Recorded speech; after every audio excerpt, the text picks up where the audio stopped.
Everybody, welcome to Out of the Blue, my Chevy Bolt EV blog.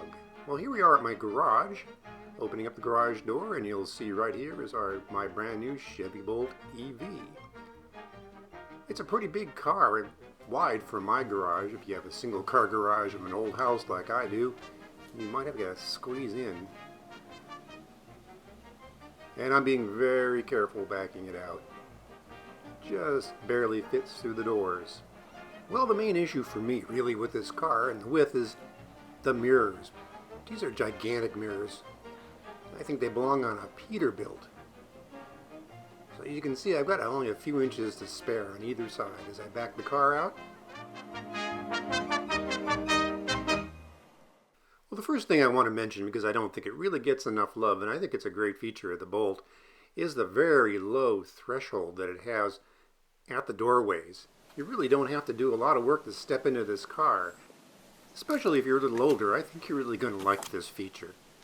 The first thing I want to show you on the car is the shifter. Now, coming from a manual, this was a little puzzling.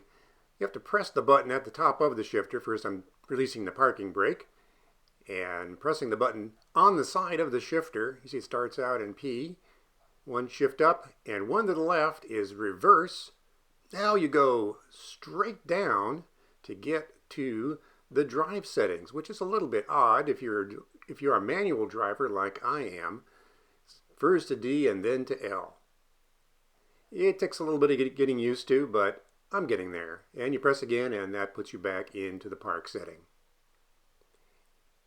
And lift up and you are setting your parking brake. Well, here we are inside the car, and here's the startup screens that you'll see on the Bolt. One of the first things I want to show you, because this is, to me, one of the things that I like best about this car, and I know it's not unique to the Bolt, but it's Apple CarPlay compatibility. I'm just plugging my iPhone in here. It's wired CarPlay. Turning on the systems, pressing the power button, and you'll see the screens come up here in just a second. That's the CarPlay main screen with all your apps that are allowed under CarPlay, your phone, music, and mapping. If you tap on the maps and you press the button on the steering wheel and you tell it where you want to go, Siri will ask you where, and you just tell her where you'd like to go, and you'll get a list of all the options, and you can select for it, maps them right up. To me, this is really just how it ought to work.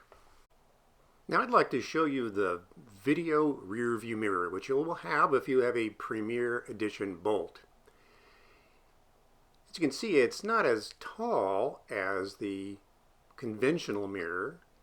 It gives you kind of a wide screen view, but a little bit less height.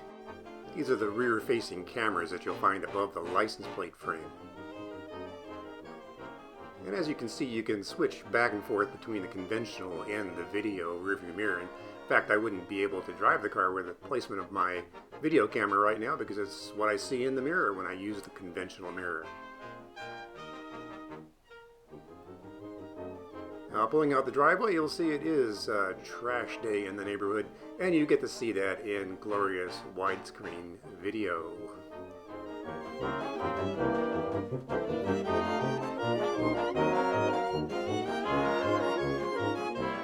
So here's the main display screen on the Bolt EV. So you can see when you start it up, you get your energy usage since the last time you fully charged and your approximate range. And as you pull away and pick up some speed, that display will disappear and you go back to your main home screen. Here's the energy use diagram that you get. It's a kind of a busy little animation. It's kind of fun to look at for a little while. I don't think I'm going to spend a lot of time looking at that, but it shows how when you are accelerating, energy is flowing from the batteries to the motor, surprisingly, right? And as you slow down, the batteries recharge from the regeneration system. That'll probably help you develop some good driving habits. Now, because I've been asked about it, I thought I would show you what the rear storage compartment is like on the Bolt. Now, I'm coming from a Mini Cooper, a really small car, but to me this is a practically cavernous space for carrying around your stuff. First, you remove the privacy screen from off the top. I'm going to fold down the back seats here, and I'll show it to you in just a second. Stow that where you like. You flip the back seats down from the top, and over to go.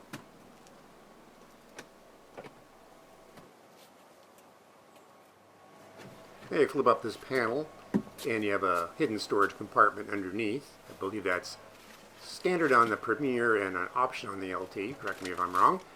And that's a good place to keep your portable EVSE that they include with the car.